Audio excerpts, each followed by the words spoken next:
Friend, आज हमने बनाया ऑथेंटिक स्टाइल से सरसों का साग, पंजाब का गंदलों का साग जिसको बोलते हैं। छोटी छोटी सी सावधानी होती हैं जिनको बरतें हैं तो हमारा चीज़ें बहुत अच्छी बनती हैं। तो चलिए देखते हैं हमने ये केवल सरसों से बनाया या क्या क्या चीज़ें मिला के बनाना शुरू करते हैं सरसों का साग। ये और साग ना बने ऐसा तो हो नहीं सकता ना। तो आज हम बनाएंगे सरसों का साग। सरसों के साग में डलती हैं सरसों, पालक, मेथी और बथुआ। लेकिन सरसों की केवल गंदले इस्तेमाल होती हैं, पत्ते बहुत कम इस्तेमाल होते हैं। सरसों की ये जो है ये इस्तेमाल होती हैं। गंदलों को इस तरह से छीला जाता है, छिलक उतार लिया जाता है इनका।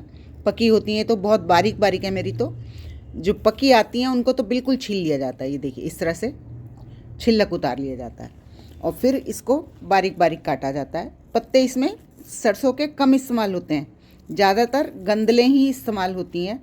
और इसे पंजाब में तो सरसों का साग नहीं, गंदलों का साग ही कहते हैं। अब मैं इनको छील के चॉप कर लेती हूँ, फिर आपको दिखाती हूँ। ये देखिए गंदलें ज़्यादा काटी हैं मैंने, लेकिन काटा बारीक बारीक है, बस ऐसे ही बारीक। हम बिल्कुल ट्रेडिशनल तरीके से बनाएंगे, जैसे घोट के बनाया जाता है, बिल्कुल वैसे। अब मैं सारी सब्जियाँ काट लेती हूँ, मैंने आपको दिखाई हैं, मेथी, पालक, बथुआ और सरसों। उसके बाद मिलते हैं। सब्जियों को मैंने अच्छे से धो लिया, काट लिया। अब इन्हें हम कुकर में रखेंगे। सब्जियों को धोने के लिए थोड़ी देर इस तरह से किसी भी बर्तन में, बाल्टी में भिगो के रखिए, जिससे मिट्टी नीचे बैठ जाए। और धोते समय ये नहीं कि पानी को ऐसे ही ड्रेन कर दिया, दूसरे पानी में धोना है तो इस तरह से डालें। ये देखिए, इससे होगा क्या, जो मिट्टी नीचे बैठ गई है वो दोबारा से सब्जी में नहीं आएगी। छोटी छोटी सी ट्रिक्स होती हैं जिनको फॉलो करें तो हमारी चीज़ें बहुत अच्छी बनती हैं। अब इस सब्जी को हम कुकर में, भगोने में, जिसमें भी आप साग बना रहे हैं, इस तरह से निचोड़िए। अब इसको मैं कुकर में 2 सीटी दे लूँगी, उसके बाद मिलते हैं। साग हमारा पक गया, कुकर भी ठंडा हो गया। पहले इसको इस तरह से घोटा जाता था, इसमें आटा मिलाते जाते थे और इसको इस तरह से मैश करते रहते थे। लकड़ी की रई होती थी, बड़ी बड़ी रई मेरे पास भी है, लेकिन छोटी है, इसलिए मैं इसको ऐसे ही कर रही हूँ। और दूसरा तरीका मैं आपको आसान सा बताती हूँ, आप नहीं कर सकते तो आप इसमें मक्के का आटा डालते जाते थे और इस तरह से घोटते जाते थे। लेकिन मैं आपको दूसरा तरीका बताती हूँ, ज़रा ये ठंडा हो जाए फिर, क्योंकि इसे मैं चॉपर में डाल के चॉप करूँगी, इसलिए इतने ये ठंडा होता है। हम दूसरा काम कर लेते हैं। ये रखा पैन और इसमें डालूँगी घी। बस घी और मक्खन साग की 2 खास चीज़ें हैं, पक्के दोस्त।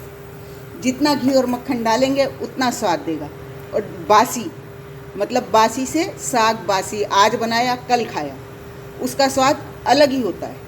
घी को गर्म होने देते हैं। घी गर्म हो गया, इसमें डालेंगे जीरा, हींग, और ये मैंने अदरक और प्याज बारीक बारीक चॉप कर लिया, ये डाल देंगे और इसको अच्छे से भून लेंगे। इतने हमारा प्याज भून रहा है, हम अपने साग को ऐसे हम क्या करते हैं, मिक्सी में पीस लेते हैं, लेकिन वो वाला टेक्सचर नहीं आता जो कि हमें चाहिए होता है। साग का ऑथेंटिक होता है पंजाब का। उस टेक्सचर को लाने के लिए मैं ये सारा साग डाल लूँगी और साथ ही इसमें मक्के का आटा मिला दूँगी, जिससे हमें दोबारा ना मिलाना पड़े। मक्के का आटा नहीं है तो बेसन मिला सकते हैं, लेकिन आप साग बना रहे हैं तो मक्के का आटा होना ज़रूरी है। इसको इस तरह से चॉप कर लेंगे, बिल्कुल बारीक पीसेगा भी नहीं और बढ़िया सा टेक्सचर आ जाएगा। ये देखिए कितना बढ़िया सा टेक्सचर आ गया।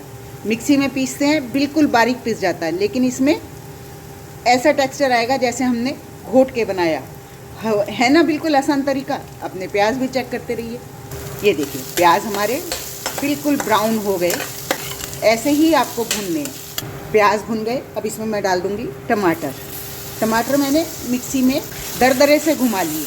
आप इसमें मट्ठा भी डाल सकते हैं, आंवला हो आंवला डाल सकते हैं, खटाई के लिए नींबू डाल सकते हैं, लेकिन टमाटर की खटास अच्छी लगती है इसमें। अब इसको भी अच्छे से भून लेंगे। चाहें तो आप इसमें थोड़े से बेसिक मसाले भी डाल सकते हैं, धनिया पाउडर, हल्की सी हल्दी रंग उठाने के लिए, और लाल मिर्ची। लेकिन मैं लाल मिर्ची का छौंक ऊपर से लगाऊंगी, स्वाद दुगना हो जाएगा। और आपने देखा होगा हमने साग उबालते हुए नमक नहीं डाला, टमाटर में मैं पूरे साग का नमक डाल दूंगी, इससे टमाटर जल्दी भुन भी जाएगा। ये देखिए टमाटर भी हमारा अच्छे से भुन गया। अब इसमें हम अपना साग डाल देंगे। ये देखिए बिल्कुल जैसे हमने घोटा हो साग को, बिल्कुल ऐसे आपका साग। देखिए साग हमारा अच्छे से पक गया और बिल्कुल ऑथेंटिक स्टाइल से बना है। ये देखिए लग रहा है ये मिक्सी में पीसा है, हमने घोट के नहीं बनाया। ये देखिए हमने बिल्कुल घोट के बनाया। हमारा साग परफेक्टली पक गया। अब इस पे हम एक तड़का लगाएंगे, और अगर आपको मसाले मिर्ची कम खानी है तो आप बस सीधे से मक्खन डालिए और अपना साग। ये देखिए कोई कह सकता है ये हमने घोटा नहीं, कितना बढ़िया टेक्सचर आया, बिल्कुल ऑथेंटिक स्टाइल। चलिए अब इसका तड़का बना लेते हैं। ये रखा पैन, इसमें डालूंगी घी या मक्खन, जो भी डालें भर भर के। साग में घी और मक्खन से डबल टेस्ट हो जाता है। अब इसको गरम होने देते हैं। गरम हो गया, इसमें डालेंगे जीरा, हींग, साबुत लाल मिर्ची और लाल मिर्च, और इस तड़के को डाल देंगे अपने साग के ऊपर। आपका बढ़िया सा सरसों का साग, गंदलों का साग खाने के लिए बिल्कुल तैयार है। होप आपको मेरी रेसिपी पसंद आई होगी। रेसिपी पसंद आई तो प्लीज़ मेरे चैनल को लाइक करें, सब्सक्राइब करें और शेयर भी ज़रूर करें। Thank you.